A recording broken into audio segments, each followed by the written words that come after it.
Nah, saat itu Bung Karno pada tanggal 1 Juni tahun 1945 mengusulkan, saudara, supaya kalau Indonesia nanti merdeka punya dasar negara namanya Pancasila.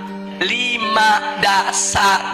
Sila pertama, Bung Karno mengusulkan peri kemanusiaan, kemudian peri kebangsaan, sedangkan peri ketuhanan diletakkan di sila yang kelima, sila terakhir.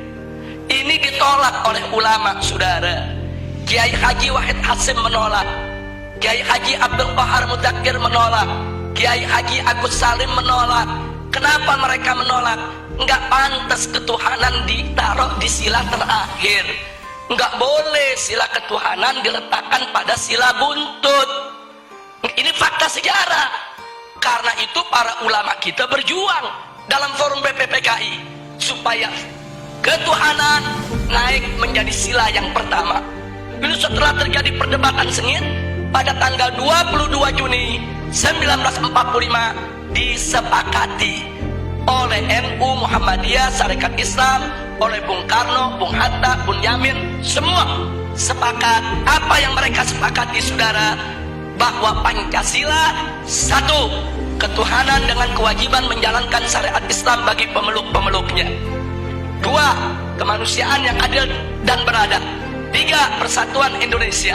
Empat, kerakyatan yang dipimpin oleh hikmat kebijaksanaan dalam permusyawaratan perwakilan. Lima, keadilan sosial bagi seluruh rakyat Indonesia. Ini sepakat, Bung Karno ikut tanda tangan, saudara. Jadi artinya mereka sepakat. Ini kan 22 Juni belum merdeka nih kita nih. 22 Juni 1945 ini sebelum merdeka. Jadi semua sepakat kalau nanti kita merdeka, inilah dasar negara kita. Nah, itu disebut konsensus nasional. Singkat cerita, akhirnya diproklamirkanlah kemerdekaan kita pada tanggal 17 Agustus 1945. Begitu diproklamirkan, maka mulai saat itu dasar negara kita adalah Piagam Jakarta 22 Juni 1945 yang tadi sudah disepakati. Tapi kemudian timbul protes dari pemerintah Jepang. Jepang nggak terima. Kenapa ada kata-kata syariat Islam di bagian pertama? Alasan Jepang, orang-orang Kristen di Indonesia Timur protes. Kalau pakai syariat Islam mereka nggak masuk negara Indonesia. Saudara, akhirnya Bung Karno dan Bung Hatta ditekan supaya menghapuskan kata syariat tersebut. Tanggal 17 setelah proklamir kemerdekaan. Nah, akhirnya Bung Karno dan Bung Hatta menggelar sidang PPKI pada tanggal 18 Agustus 1945. Nah, dalam sidang tersebut Kiai Haji Wahid Hasyim tidak hadir karena sudah perjalanan pulang dari Jakarta ke Surabaya. Kiai Haji Abdul Qahar Mudzakkir dari Muhammadiyah tidak diundang. Nah, kemudian Kiai Haji Agus Salim dari Sarekat Islam tidak diundang. Ada apa kiai-kiai kita tidak diundang, saudara? Bisa dibaca. Kalau kiai-kiai kita diundang, mereka nggak bakal setuju syariat Islam dihapus, saudara. Makanya supaya ini lolos, ini goal, kiainya nggak usah diundang, saudara.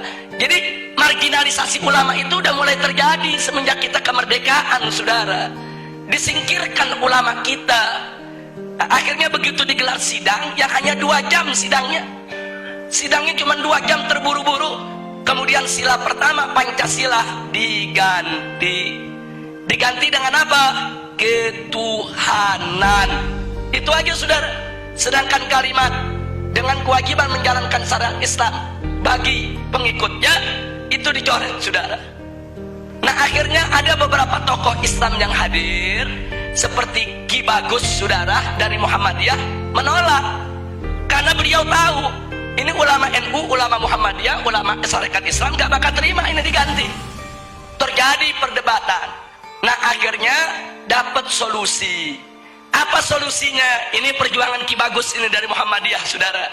Solusinya ya sudahlah, syariat dihapus nggak apa-apa, tapi tolong diganti dengan Yang Maha Esa. Dan Bung Karno setuju, saudara. Jadilah sila pertama ketuhanan Yang Maha Esa. Nah, kalau saya melihat sejarah ini, saya bersyukur kepada Allah. Loh, kenapa? Wa yamkuruna wa yamkurullah wallahu khairul makirin. Mereka berbuat makar menghapus syariat, Allah balas makar mereka. Syariat hilang, tauhid yang datang, saudara. Itu kan syariat diganti sama tauhid itu. Syariatnya dihapus, yang masuk apa? Tauhid. Kita nggak rugi, saudara. Itu pertolongan Allah, saudara. Padahal ulama dipinggirin, ulama mau dikhianati, saudara. Tapi Allah jaga.